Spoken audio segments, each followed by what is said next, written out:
What a wonderful morning, I should say, because we are in between the Good Friday or the God's Friday, I would call it, between God's Friday and Resurrection Sunday. So, what happens in between? I think people make a lot of decisions. So, today I want to talk about two gates. What is your choice? Two gates. What is your choice? That's the title I want to give for the next 40-50 minutes when I'm with you. So, in my growing times, I just want to say there is, if you're an English literature person, you would not have missed this particular classic uh, writings of John Bunyan. If you have heard John Bunyan's The Pilgrim's Progress from this world to that which is to come. This is actually written in 1678, and any Christian and every Christian should know this. And probably if you're an English literature student, you will not miss this. This is like way up classic. And somebody through this mix between Good Friday and Resurrection Sunday, some of you having a long weekend and you're having a holiday and you don't know what to do, just switch on the movie of the Pilgrim's Progress, and that will tell you what it is to be a Christian. My friend, I want to tell you this is a very powerful movie or a powerful classic work of John Bunyan, and it changed my life and it can change yours as well. So, what is this Two Gates all about? We had a chance to read this whole thing. We have been studying on the Sermon on the Mount series for quite some time now, and I think almost a year and a half, I should say. And way up we are right now in chapter 7. You want to read that, Savani? 13 and 14.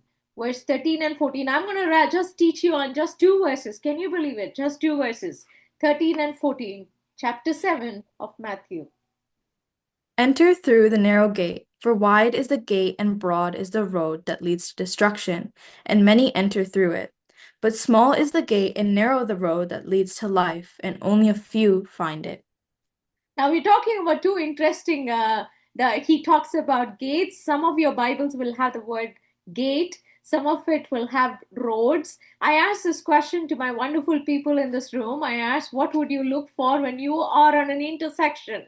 What is that you would look for?" And they said some of the words I received is, I need a direction. I cannot go without a GPS. I need a structure. I need a passport, because sometime back I felt like I was saying and narrating a story about if somebody misses the passport, what happens, and then or even taking the right luggage with you. So many things. I don't know what are you looking for, my friend. But if you're in an intersection, there are some things like which road to take is always a question. So let me set you an introduction and then we can jump in faster. The context we are talking about is Jesus talking to his disciples. And this is not to anyone and everyone, but then it is to the disciples, but also it's an invitation to all, because in you can read that in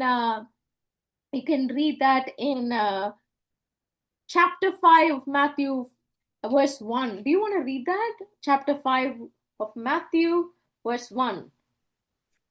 Now, when Jesus saw the crowds, he went up on a mountainside and sat down. His disciples came to him, and he began to teach them. So this is like his disciples came to him and he is teaching them. And that means a lot of people are following him who want to, but then he wants to say, if you want to be my disciple, these are the things. So the Sermon on the Mount series is like a foundational. In fact, it is like most revered or most desired teachings of Jesus. Now when you say that, it's just two portion we are talking about. We If someone who has missed all these chapter 5, chapter 6, chapter 7, I encourage you to go into my previous videos and you can check that. I don't have time to cover everything, but two verses we are going to come in. Can you believe it? He talks about warnings as he comes to the tail end of the Sermon on the Mount series. He is talking about a warning, actually. He's giving an alarm clock to people, saying an appeal. He's giving an appeal. See, these are things before you. if you take this, what will happen? If you take this, what will happen? So Jesus, I love the way Jesus teaches. Jesus doesn't give any surprises. He always tells you, if you option A, option B, option A, what is the tail destination? Option B, what's the tail destination? That's a fantastic preaching or teaching, I should say. Nobody can teach him like that. That's why the Sermon on the Mount is a very thrilling or very, very compelling one, I would say.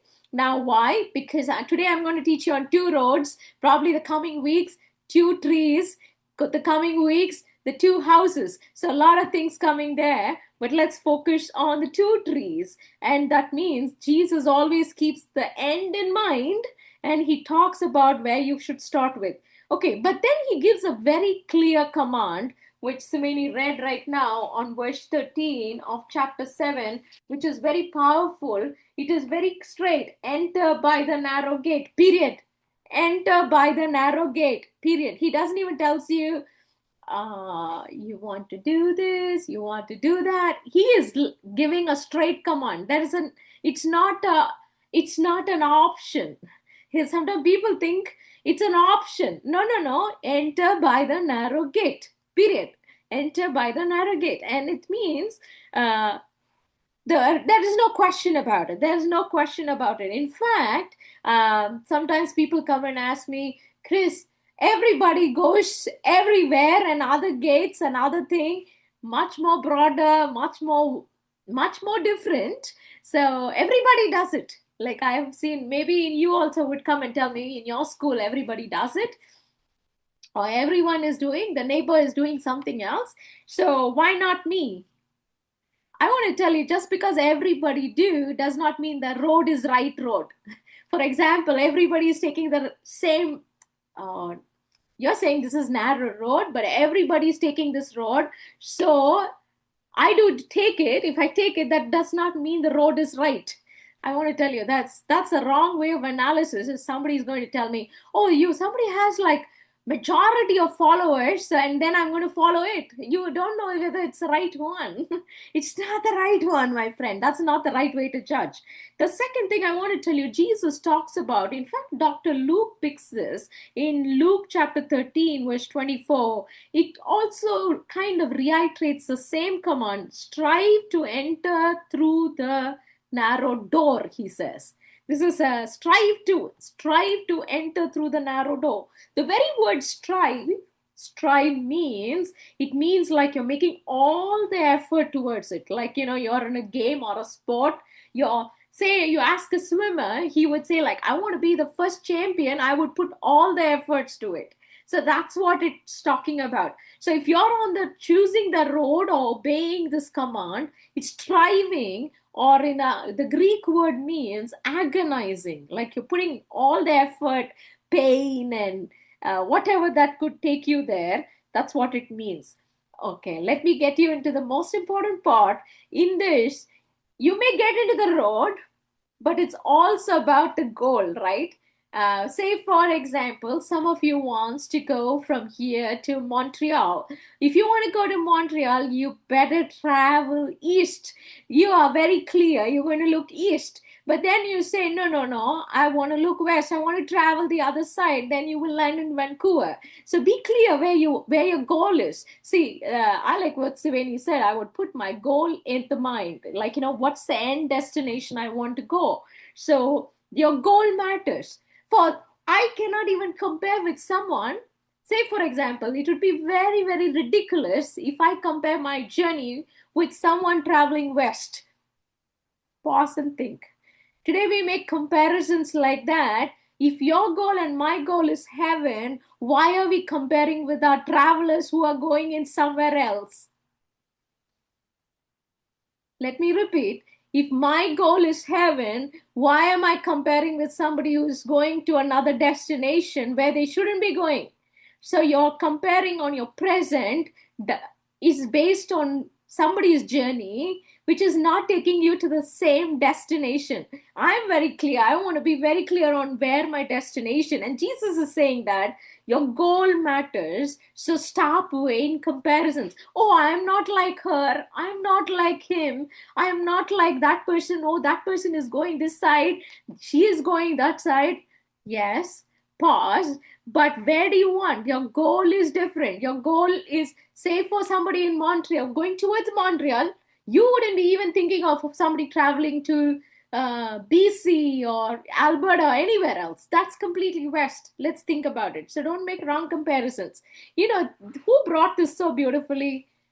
It's King David. Turn with me to King David. The book of Psalms, chapter 73. This moved my thought process so much. If somebody comes and says to me, turn with me to chapter 73, Psalm 73.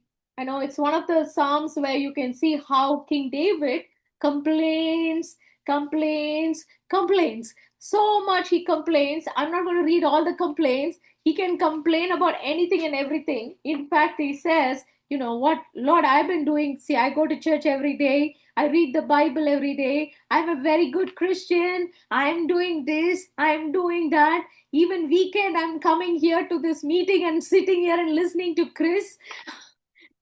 See, I'm doing all this. I'm fasting. On Good Friday, I haven't missed church. Oh, really? Are you saying all this? Oh, I'm not saying lies like someone. I'm not even coveting someone. I'm not having some illegal or inappropriate relationship. I'm so clean, you see. Oh, then come with me to chapter 73. You'll say, you'll see what King David says.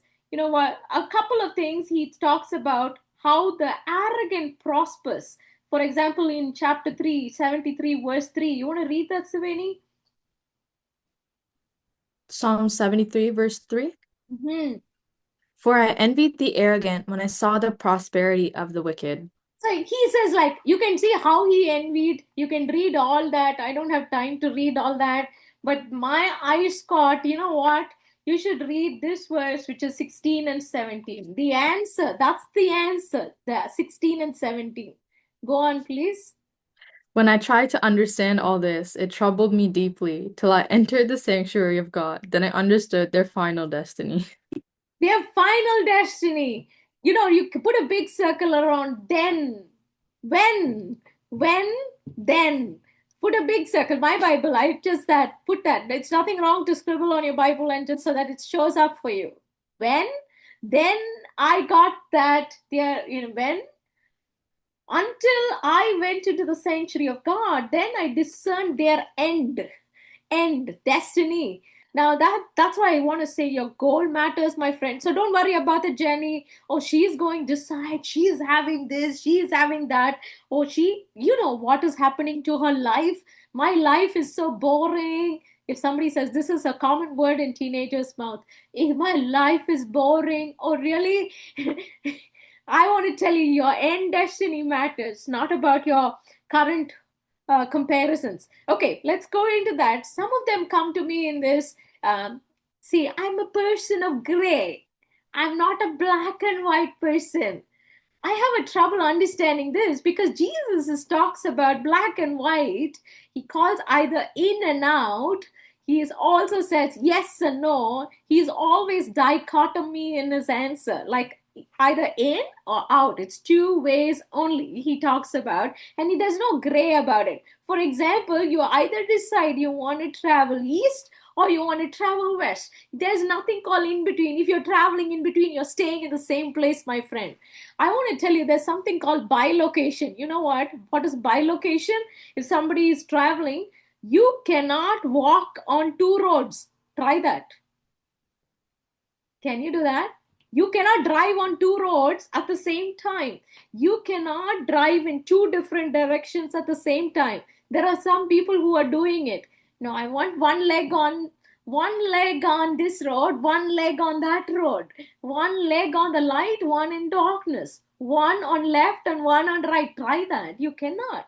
So bilocation is not possible. Probably you're doing on an internet surfing, you're doing 3 windows and you're trying to say, Okay, you're playing on your tabs. That's like you're thinking, oh, I'm in three places. Even in your own class, you're sitting with your teacher and you're on your device, you're somewhere else. Bilocation is not possible in the kingdom of God. Let me be very clear. You can use your all your bilocation in this present age. Bilocation does not works in the kingdom of God. Does not work in the pages of Jesus. Okay, so with this introduction, let's jump in. I'm going to talk to you about 4 R's so that you will remember it better. Okay, first is the road. What? Road. Second is rivers. Third is reality today. And fourth is responsibility. Okay, let's go faster. The first is the road. Now, the road matters, right? The road matters. He's just talking about 2 roads, and this 2 road is very, very significant to us. And I'm going to talk about these two. What is this 2 roads all about? The first road he's talking about, if I'm going to say the narrow road or the wide gate, narrow gate or the wide gate. See, I will use the word road and gate interchangeably because that's what you'll find in NIV, ESV, Amplified. You can find these words. Okay, now I'm going to talk to you about the feature. I'm going to talk about the function and how the destination. Let's go in a little deeper into it. I'm excited about teaching about this because this spoke so much to me. And I don't know which gate you have chosen this morning. And let's get into the features. Let's go into the narrow gate let's go the wide gate first. Okay, the wide gate, because wide gate, where is destination? The wide gate, way to hell. It's so easy to go to hell, actually. You know that? It's very easy to travel to hell. The feature is very, very simple. There is no borders at all. For that particular road, there is no boundary at all. So it's like a very broad, very, very broad, very, very broad, easy. It's very easy. Probably you can get into the road. There are some places you can wear your probably a good wheeling. You can do express highways there, and then probably you don't find bullock carts and all that there. Okay, there you don't find bullock carts. Very smooth roads are nicely done, very well done roads. Sometimes you don't even know, like, very clear direction. You can go here, you can go here. Very exciting and very thrilling, very colorful, very catchy, very attractive road. And it will say, come, come, come, come, play. And you'll be thrilled to go through the journey. And very broad road, very broad road.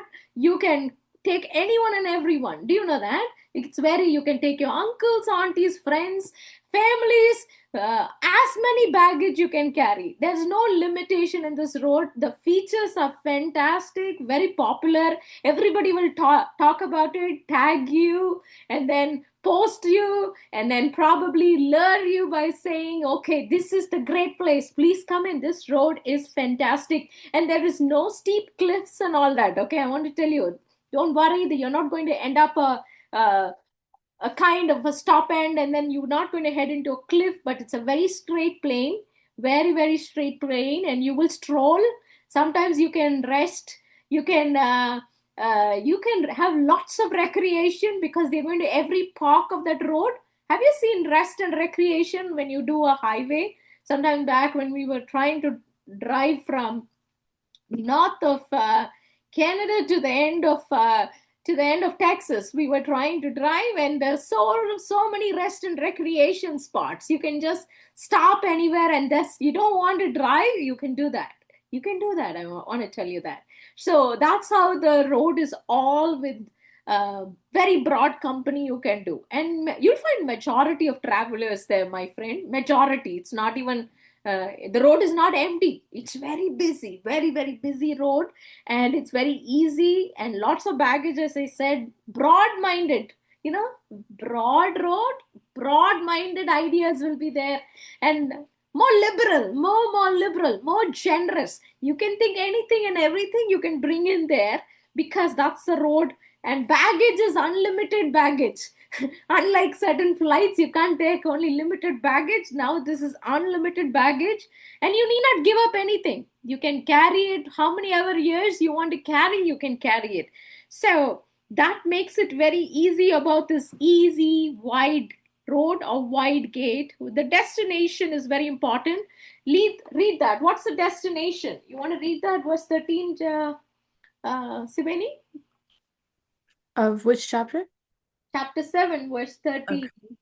Enter through the narrow gate, for wide is the gate and broad is the road that leads to destruction, and Leads to many enter through it. destruction. And Many enter through it.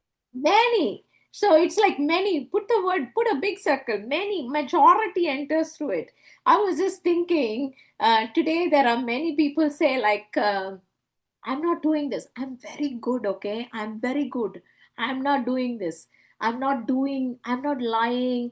I'm not stealing. I'm not, I'm very meticulous on my quiet time. I go to church every day.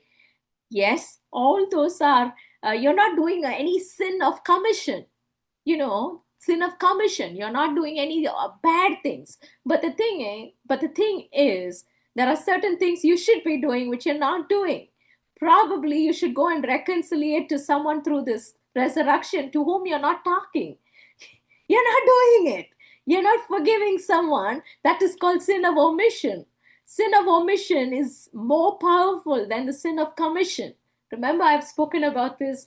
So, probably because you don't want to do that, it's restraining you, it's making it hard for you. And if you are like that, you are definitely in this road, wide gate. Wide gate, you don't want to take any pain. Come on, I can't take any hassle. It's such a hassle to go and restore and reconcile a relationship. Then you are in this gate. Think about it. Okay, let's go into the second gate. The second gate, which is none other than the narrow gate.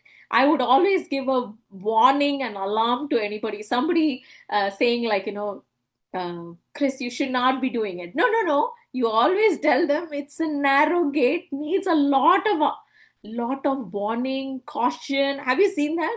Even if you want to choose a narrow trail, they will tell you this is not maintained. There is a board which tells you, like, it is a lot of caution and warning. The narrow gate leading to heaven, way to heaven.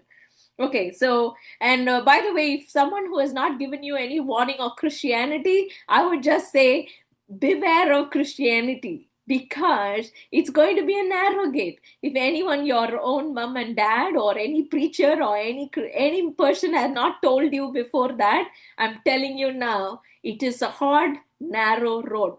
Let's not quote it. Let's not gloss it. The truth is, Jesus calls it out. Jesus calls it out and says, narrow is the road.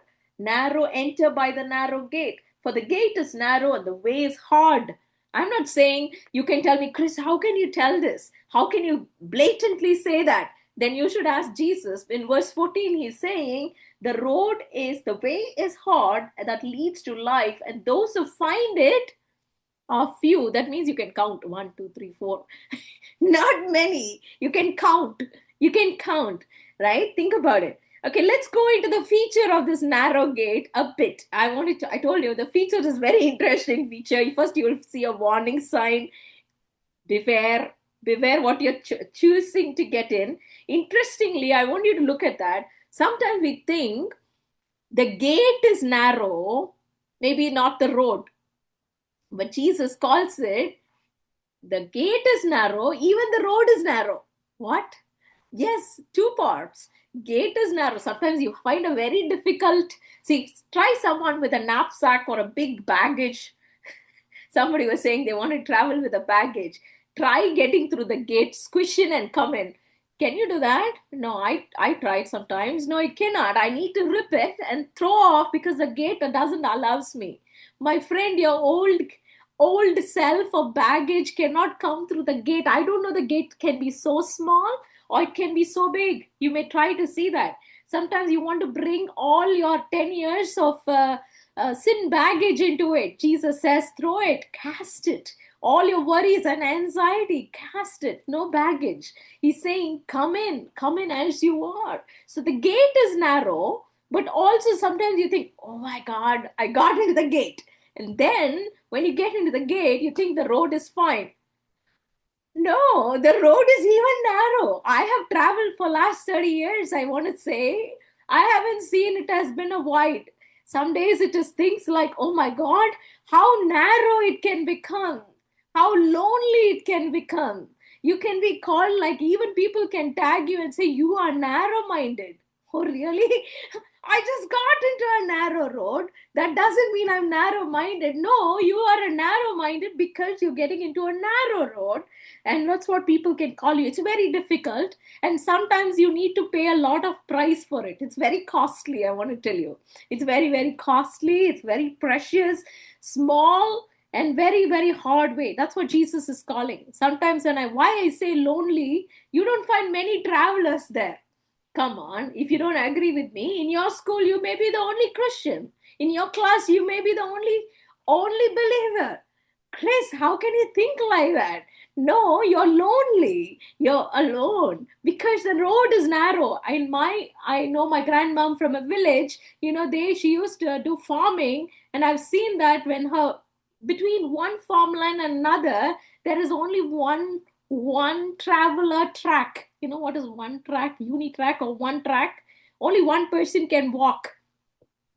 Probably you're going to a hill station in some country in Asia. If you do, they have only one track a jeep can go. If other side there is a cliff, and if you just slip, you fall. Have you seen that? Have you seen that experience?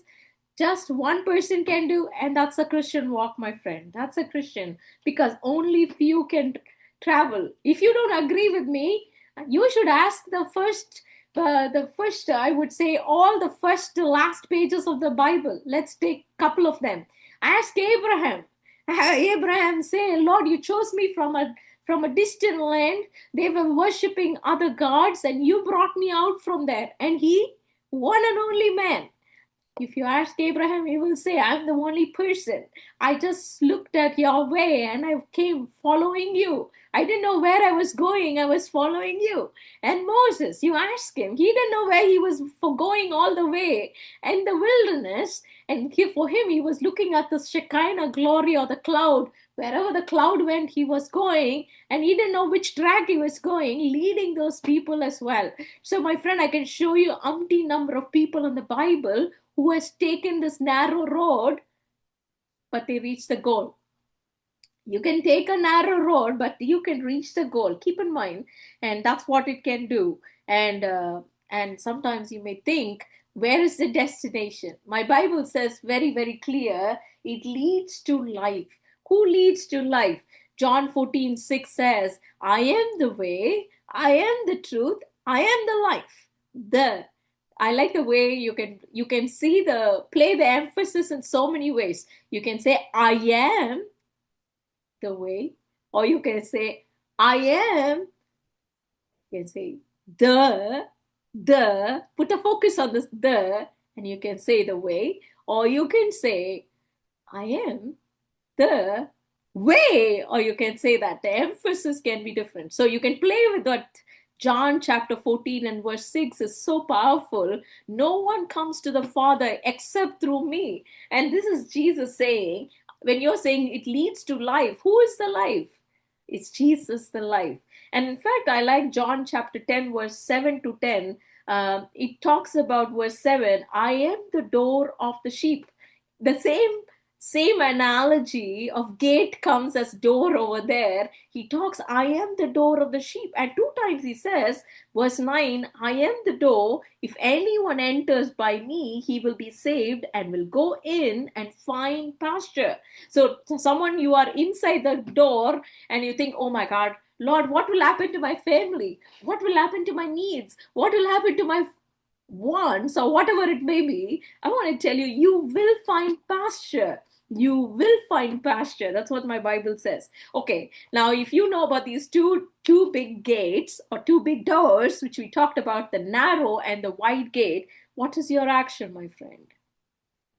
What is your action? I want to tell you, Christianity doesn't lead to life, the gate, but it is also called the way of life. I said there are two parts. The gate is one part narrow, but it's also the way is narrow, right? And there are many things that can come as you're traveling. The sheep was traveling as well. You know what comes? The thief comes to steal, kill, and destroy. Chapter 10 of John verse 10 will tell you that the thief comes only to steal, kill, and destroy. I came that they may have life and have it abundantly. In fact, Amplified would say to the full till it overflowing, to the full till it overflows. What does it mean? It means that even when you get onto this journey, who's trying to come and distract you, who's coming to steal you, who's going to say, hey, you made a wrong choice, this is time you get back, this is a wrong road you are in, you chose a wrong road, you better get back right now. Probably some things like the enemy tries to steal, kill, and destroy. I like what Romans 10:9 says, my friend. You want to read that, Sveni? Romans chapter 10 verse 9. If anyone in this room or anyone listening to me, I want to encourage you. If you have not chosen this road, it may be the narrow gate, but it takes you to the heaven, the way to life. And Romans 10:9 was asking you to do this. You want to do this with me? Read that, Saveni. If you declare with your mouth Jesus is Lord and believe in your heart that God raised him from the dead, you will be saved. What? It's so easy. I want to tell you, entry fee is easy. I want to tell you the entry fee, there's no charge for this entry. Only you have an annual subscription. Every day subscription. I would call it daily subscription is there. But entry is very easy and free. Okay. Now what you need to do is if you confess with your mouth that Jesus is Lord, and then believe in your heart that God raised him from the dead, and that's what we're going to do tomorrow, Resurrection Sunday. God raised him from the dead, you will be saved, my friend. Okay, that's what road is all about. I want you to get into the second R. I know I have a lot of way to go. Second R is reverse. You know what, reverse? Try doing that in your car. Sit and do reverse. You know what's a reverse. You should always check that. Am I reversing or am I on the D mode, the drive mode? Think about it.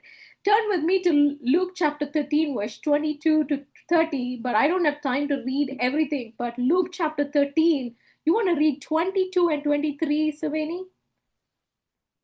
Luke chapter 13. Verse 22 and 23? Yes. Okay.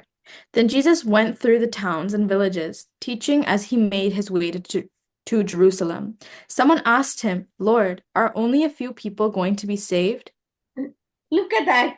It's very clear. Even this is a scribe asking, a very thorough person from the Bible writing. The Jewish scribe is asking this question. Lord, is it very few people going to be saved? The way you're teaching it is becoming too hard. You know what makes him say that? John chapter 6, verse 60 and 66. You can look at that. John chapter 6, verse 60. When many of his disciples heard it, they said, this is hard saying. Who can listen to it? Probably you're doing this to me today morning. You're listening to my you're hearing me and saying this channel is too hard, I'm going to just delete it. Okay. That's what people did to Jesus. They did. Okay, verse 66. You want to read verse 66? John chapter 6, is it? Yes.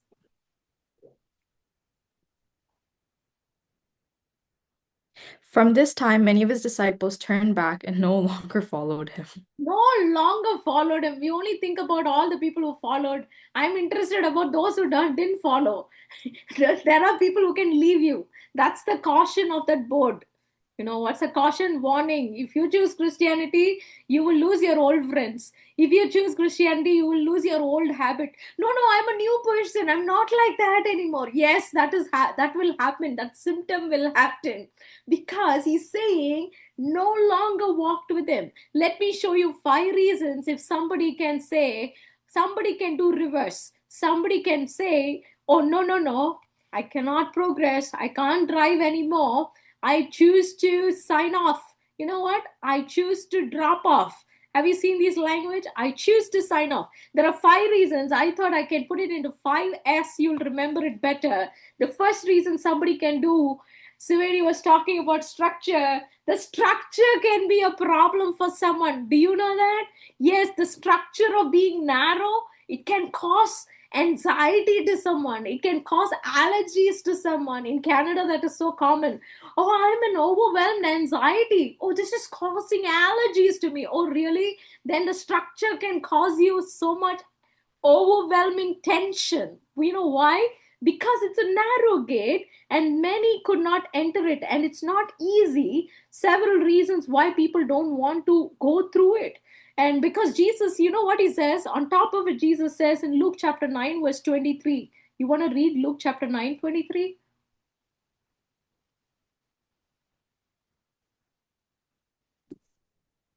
Then he said to them all, "Whoever wants to be my disciple must deny themselves and take up their cross daily and follow me." Look at that. Don't miss the word must. People don't like the word must today. They'll say, can you be little nice and say, do you like to choose? No, no, must. Today people don't, even the church is not saying this. I don't know what the church is doing these days. They are not even saying that. You must read the word. You must deny yourself. No, no, you can say it lightly. No, that's not from the Bible, my friend. It says very clearly, you must deny yourself. I call it the DTF formula. DTF formula. What is that? Deny yourself, take up the cross once in a year when you sing Palm Sunday. No, no, it didn't say all that.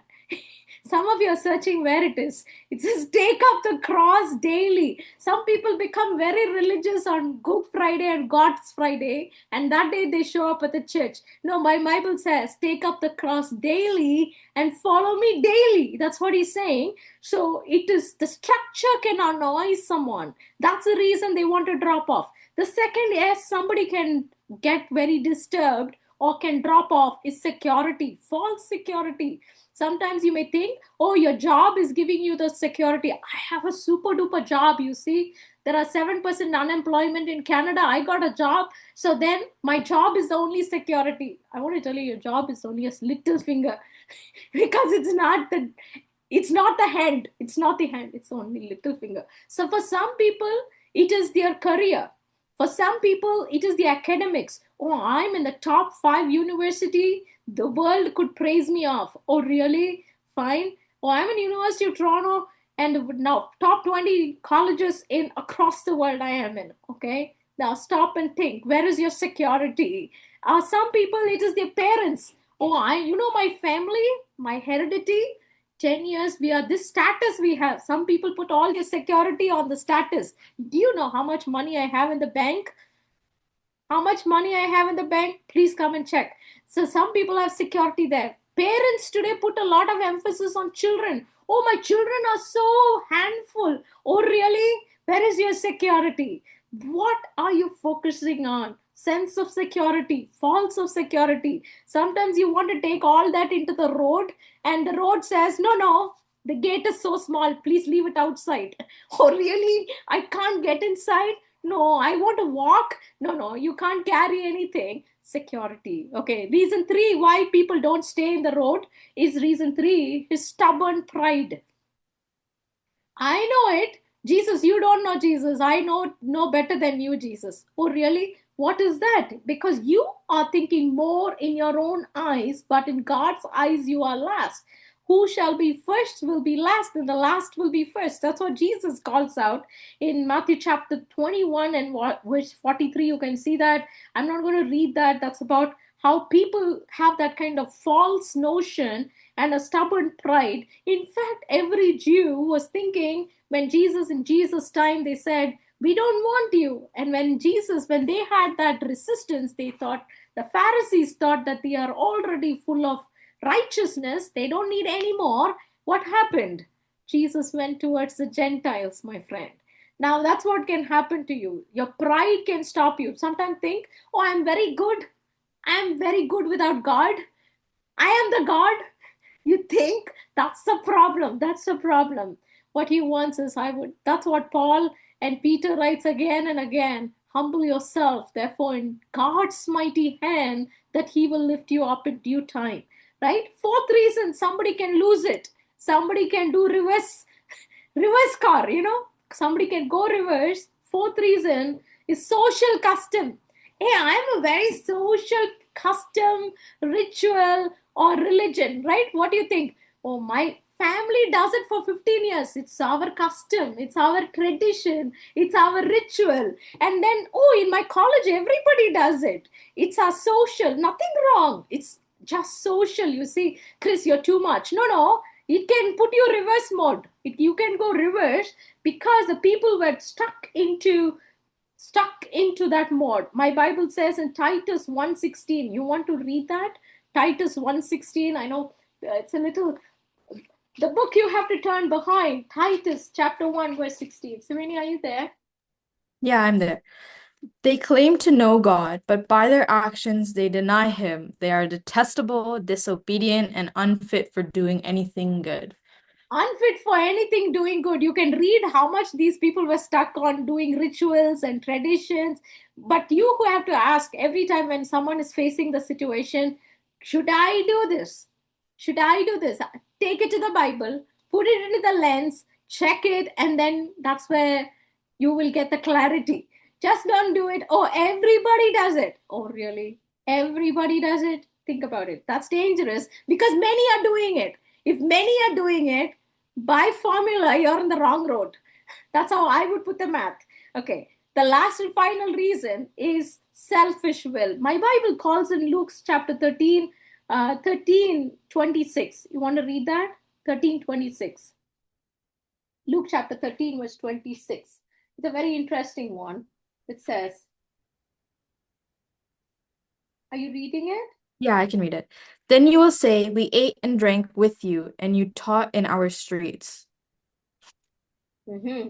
And then you want to read 24? 24. Make every effort to enter through the narrow door, because many, I tell you, will try to enter and will not be able to. Will not be able to. And verse 34, you want to read that? 34. Yeah. Jerusalem, Jerusalem, you who kill the prophets and stone those sent to you, how often I have longed to gather your children together, as hen gathers her chicks under her wings, and you were not willing. Who is not willing? Look at the word willing. Sometimes you have a good emotion. Sometimes people have a, why you like Christianity? Oh, they are very compassionate people. You have an emotion for it. But God is asking will, your will. Are you deciding? Are you wanting it? It's an action word, it's a doing word. It's a selfish will which says, oh, I don't get any value out of this road, so let me drop off. You're asking me to deny myself. You are asking me to keep me last and not first. So you're not able to bend your will because it's not your will. You're saying, Lord, let your will be done. Your kingdom come, your will be done. Every day, that's your prayer, right? But then your will is not getting the front line, and that's the problem. Somebody can go reverse. So these are the 5 reasons somebody can reverse. And think about, where are you anybody can have this tendency any point of the journey. It can happen to me, it can happen to you. Always we need to think, am I in a reverse mode? Am I daily progressing? Some of you are in the same kilometer even for last 20 years. Same point, same station you are in. Have you at least crossed, like, how much of distance have you covered in your Christian walk? Think about it. Okay, let's go to the reality today. I know I come across you say, Chris, I understand the road, 2 roads. I understand I reverse, but there is a reality today. I want to give you a key text for you to understand the word Luke chapter 13, verse 24, which says, strive to enter through the narrow door, for many, I tell you, will seek to enter and will not be able. Now you're thinking, what is that able all about? Why they are not able? What is the ability? Is ability connected to travel? Yes, my friend, ability is connected to travel. Why they are not able? I want to explain to you. This is a very deep concept, but you have to understand that somebody's journey can be stopped not just by the reason, but by the ability to travel. They can be, they lack that. What means, go into Matthew chapter 22. I don't have an entire time to read, but you can read one thing. We are talking about a major wedding feast there. major wedding feast happening. And this is a parable used by Jesus. Only Matthew talks about it. You will not find it in the book of Luke or John anywhere. Matthew covers the tax collector. He makes it a point to cover this on the Matthew chapter 22. And you want to read that from verse 2 onwards, and then you can read is you can verse 9. I know it's a little long. Verse 2 to 9. Yes. The kingdom of heaven is like a king who prepared a wedding banquet for his son. He sent his servants to those who had been invited to the banquet and to tell them to come, but they refused to come. Then he sent some more servants and said, "Tell those who have been invited that I have prepared my dinner. My oxen and fattened cattle have been butchered, and everything is ready. Come to the wedding banquet." But they paid no attention and went off, one to his field, another to his business. The rest seized his servants, mistreated them, and killed them. The king was enraged. He sent his army and destroyed those murderers and burned their city. Then he said to his servants, "The wedding banquet is ready, but those I invited did not deserve to come. So go to the street corners and invite to the banquet anyone you find." Now, interestingly, if you find the context is very clear, Jesus is saying your kingdom and your journey is like that wedding feast. Okay, he gives that analogy to us, and Jesus talks. In fact, it's a very powerful parable because Jesus spoke the last 1 week, the Passion Week, which we are in right now, the end of the Passion Week, before hitting the crucifixion. Jesus was teaching this on a Tuesday or Monday evenings because he was entire day teaching, and this parable is very critical. Imagine he is going to go to the cross and he's teaching this particular thing, telling us, "Oh, I want you to be in the right road, my friend." He's insisting on how to be there. He's talking about this wedding feast. Now let's go into this wedding feast a bit. Then you can see that he's inviting everyone, right? The invitation is for all. And then you can see that um, this is Jesus insisting that you're not going to be missing that. Now I want you to watch out four responses there. There are four interesting responses you can find that in that wedding feast. The first response you find at verse 5. But they paid no attention. Have you seen that? Maybe the mothers can think of their daughters or their children. You ask your children and they pay no attention. Have you seen that? Or the teachers can say about their own students, or you can say about your own any other friend who pays no attention. This is an invitation. Is at your door knocking. Please come. Please come. There's a party out there. And they say no, no attention, no interest, no action or no decision taken. There is a second one. You know what's the second response? Oh, I got to go to my farm. Summer. This you're asking when summer is very important in Canada. We can't come to you. You see, it's very busy. That's my hobby. I cannot come. So he goes to the farm. The second one. The third one. You know what he says? I have to go to another business. My work is more important. See, I'm an MBA student. I'm such a what to say, I've done my research and I've been called by Stanford, all right, and I cannot come. I've been like a business, that's more important. I can't come to your party. I can't. Sorry, sir. Sorry, I can't come. And the fourth one, that's the most important one. He says the wedding invitee comes at his door and he bashes him. He kills him. He insults him. He murders him. He uses violence. Are you talking about Christianity? Are you talking about Jesus? I'm going to crucify you.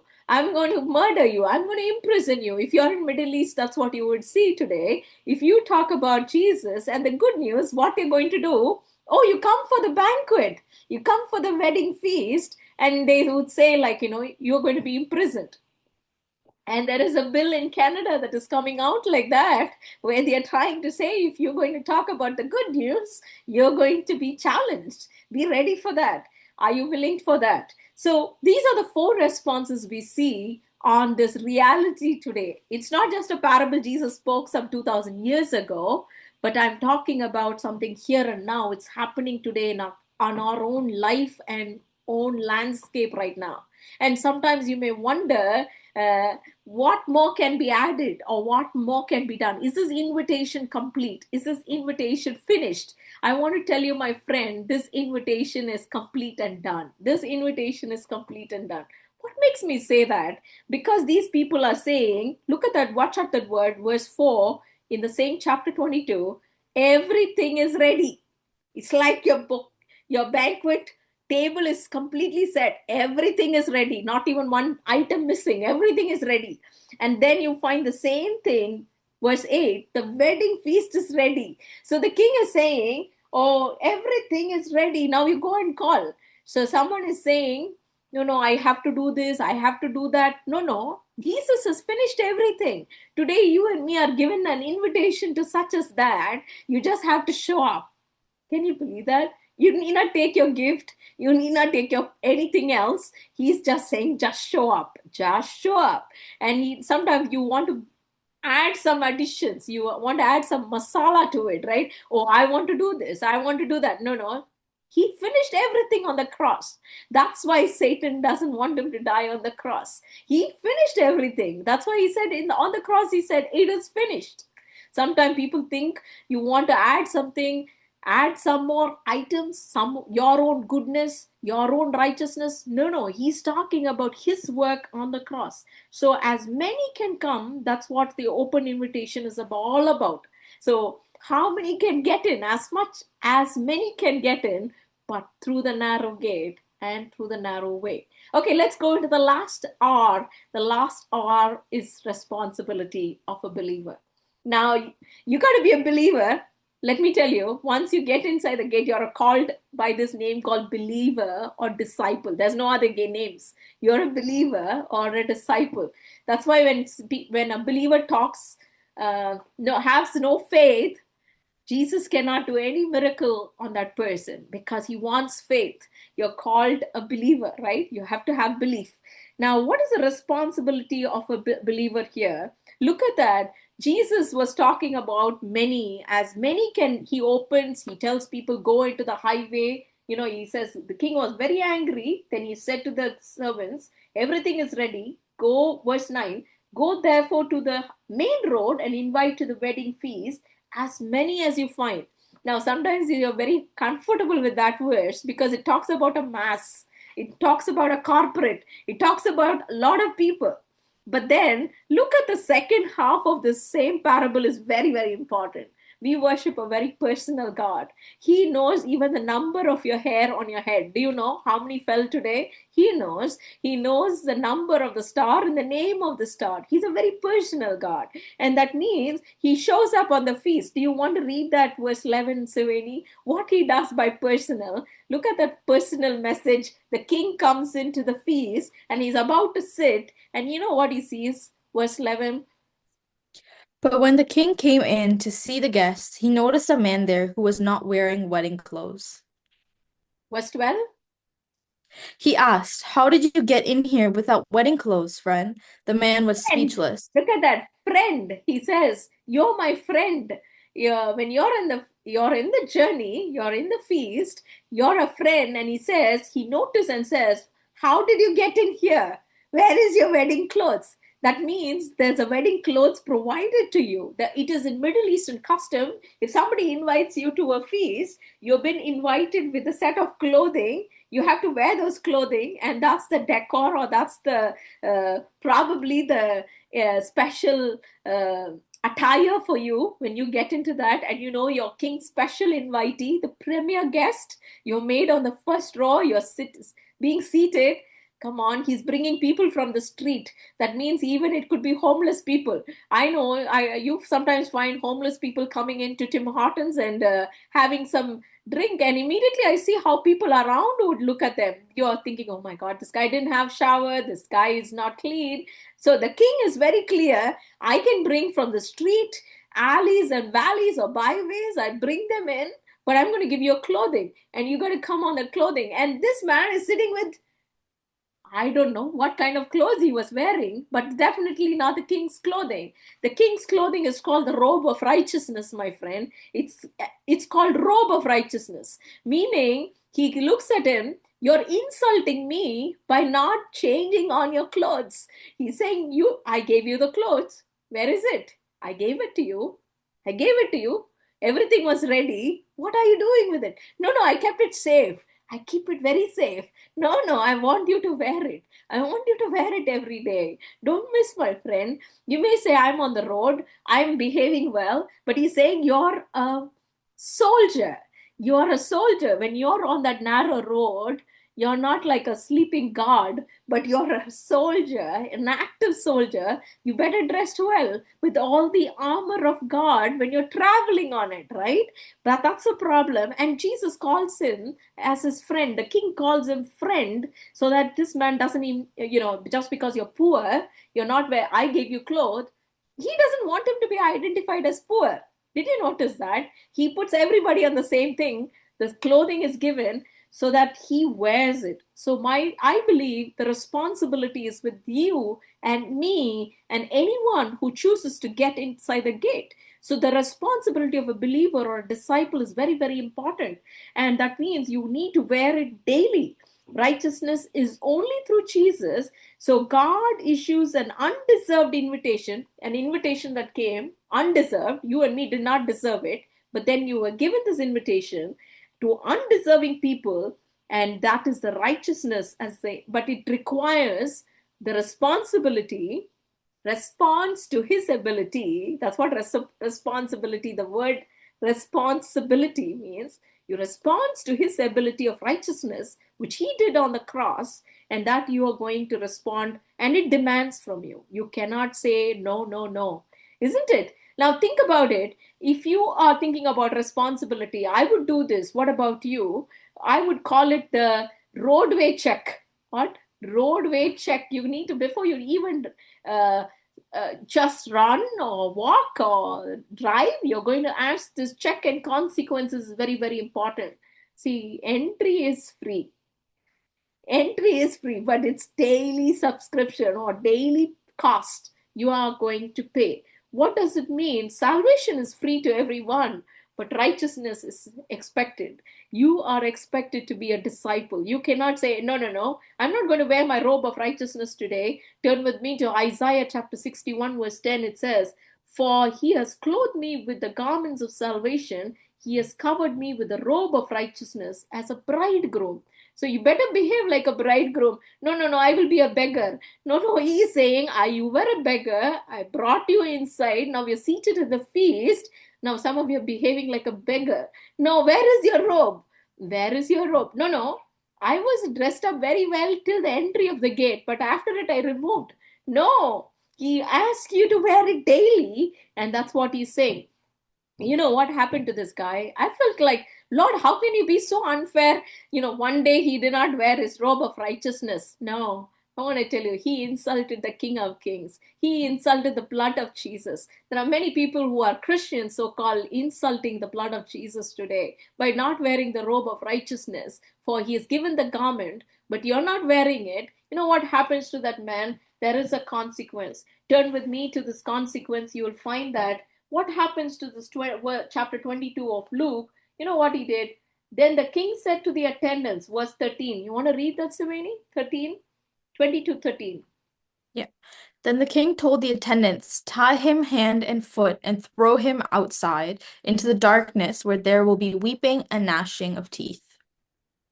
Now you may say, oh, once saved, always saved. There's another teaching that is like that. You're once saved, 1940s, 2015, I got saved. If you think, I got the passport, I got the ticket, I got the visa. You don't have the robe of righteousness that day, you can still, like that oil check, the virgin, the door got shut, my friend. I want to tell you, for many are called, but few are chosen. Many can enter, but who can stay inside the gate on the road? How much you travel? Have you covered like 20,000 or 100,000 kilometers? I don't know. In conclusion, I want to tell you, let me go close with a story to you. Every day the enemy or the devil or Satan or whatever you call, he has a strategy meeting. You know what? He has a strategy meeting because he wants more people to come to his road. That is the broad, wide gate, easy gate. He wants more people to enter. And there are very few who enters this narrow gate. You know what? Okay, he called all the demons and he said, come on, friends, come on, demon, give me some idea how we can lure all these uh, this Jesus group people, all of them. Let's see how much we can trap many people who can, or all the people in GTA, all across North America and Asia. Let's take all the people. We need to, our target is to get more people to use our road, the wide easy road. So one demon said, this strategy will work. What is your strategy? Tell me. We will go and tell them there is no God. Really? Yes, there are 25% in Canada believes that there is no God. And Satan looked at it and said, that's a crap idea you've given, demon. Very crappy idea. Why? Because if they look around and see this whole Canada, they will see all across the earth. They'll have a look around and get up and daily morning breathing and seeing nature. They will see that there is definitely a creator. Oh, really? Oh, it's not a Big Bang theory? Yes, no Big Bang theory. They don't believe that. Then the second demon, okay, your chance is over. The second demon, he comes. Sir, I got an idea, sir. Okay, what is your idea? I think the best thing you can tell them is there is no heaven. There is no heaven. Oh, really? No heaven? You think they will believe that there is no heaven? These people are longing to have life after death. The world itself is such a place of suffering. They are praying, like some of them are believing in karma, some of them are believing in something else. They are wanting life. So will they believe your story? You are so ridiculous. Your idea is so crappy. So the second demon was shooed by Satan. You know what? The third demon came. I'm sorry to elongate on the story, but the third demon was called, Sir, I have a good idea. What is your idea? He said, this idea is super duper. You know why? You can say there is no hell. There is no hell, you can say. There is no heaven or there is no hell. Why you say that? That's because Satan said, stop. Look at that. These people have done so much. They have something called conscience. What their conscience will tell them one day, whatever they have done will be judged. Whatever they have done will be judged. So your idea is stupid. Your idea is crap. So the demon was sent, the third demon was shooed away. And finally, you know what? There is one smart demon. He was a very quiet demon, maybe sitting in the last bench, not very attractive demon. He was sitting, Sir, I have an idea, but it's very powerful. It will work with our humans. They will use our gate more. You know why? What they will use? Okay, let me give you your last venture, but I think you may have something promising. Please speak. And then he says, I'm going to tell everyone there is no hurry. Tell them there is no hurry. Anything and everything, there is no hurry. Just say this, they will listen. Wow, that's a beautiful idea. That one word you can tell them, every teenager across the world, across anyone listening to me, not now, not now, not now. That voice is so powerful. And when you do that, when you speak that into their life, they are going to be into that broad, easy, wide gate. That's what that particular demon said. My friend, I want to tell you, today probably you and me may be thinking, someone told you about Jesus. Probably you said, no, not now. Someone invited you to church, not now. Or probably somebody told you to read the Bible, or not now. Or probably somebody asked you to pray, not now. Or probably somebody told you to share about the love of Jesus, to share the good news or witness someone, you say not now. Or probably something which you want to go and forgive someone, you say not now. But my friend, turn with me to Hebrews chapter 4 and verse 7. You want to read that? Hebrews chapter 4, 7. It says, today, if you hear my voice, do not harden your hearts. Today, if you hear my voice, do not harden your hearts. I don't know. The most important is not now, it is now, today, this very minute. My friend, whoever is listening to me today, I just want to encourage you. It's all about now, here. Today, if you hear his voice, do not harden your heart.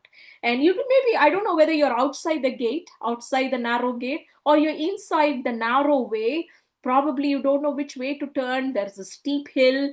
or like your journey is becoming harder and harder, I want to tell you there are co-passengers who are also like you, probably who are very mature than you in this Christian journey. If I were you in the journey, I would go and run to someone before me in Christian walk, not by age, but by before me, very mature Christians. Hey, how did you cross road number one, lane number one, lane number two? What did you do? What worked for you? I would ask the strategies. Or someone, even at the time, I would do is, am I wearing the right clothing every day? Oh, I'm inside the road already, so I'm straight to heaven. No, if you're not wearing the robe, I can be off the gate. Well, remember the man who was without those clothes.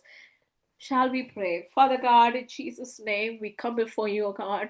Two gates, and this is what is your choice. Today, O God, thank you for clarifying on these two gates so powerfully, O Lord. Many a time we've failed. It could be just not taking or just reversing back, giving some responses and excuses. It could be a stubborn will. It could be a pride, selfish pride, or it could be putting a false security on something else, oh God, or the very structure causing dismay to someone here. Today we submit and surrender, each one of us who's listening today, spirit, soul, and body, so that we choose this as you commanded us, enter through the narrow gate, and we are going to see the road to life. Jesus is the way, the truth, and the life. No one comes to the Father except through me, and we choose that right now. In Jesus' name we ask. Amen. God bless. Any questions?